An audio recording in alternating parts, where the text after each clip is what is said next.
making. Remember we were like getting it everywhere. Or was it me or you trying to chop it? I still have trouble. I know it's been what, 3 years now? Here we go, got it. Oh, you got it? Great. Well, at least it's like 2 seconds.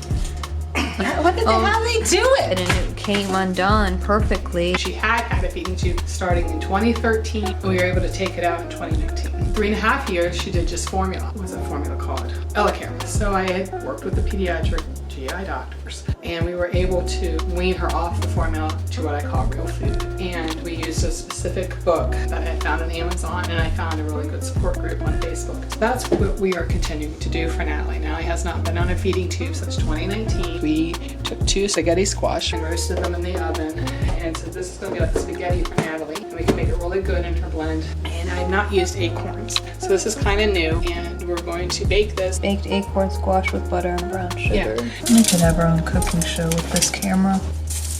Natalie has been doing blended food probably since, when do you say, 2017, 18? Natalie, she just can't do solids. It hurts her stomach, it stays in her stomach too long, and sometimes if we make these too thick, she can't eat them. So we have to make it thin. Drizzle. Teaspoon. A teaspoon? Real. Yes, that's the healthy kind. We're trying to use up our unhealthy stuff. Yeah, and if you're on a feeding tube, you can do this too. I did it for, I don't know, 3 years or more, and I had to make it very thin so I could go, she had a G tube. Some people have a GJ, I've heard you can do it with a GJ. But we had a G tube because the GJ gave her problems. So we're like, forget it, go back to the G tube. So that's what we did, even though she still had stomach issues. But we found the culprit on that, and we'll talk about that later. Bake 400 for about an hour. Tops of the squash halves are nicely brown, and the squash flesh is soft and cooked. But this is a way of Natalie's way of life.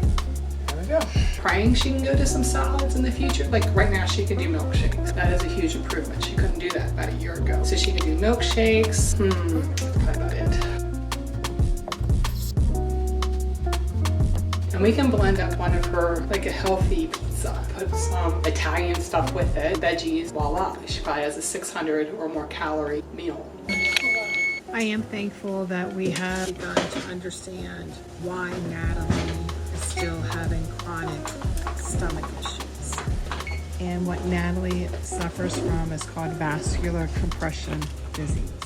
So we're off to some really supposedly keeping our fingers crossed positions. What we can do is pray as we continue to go down this journey.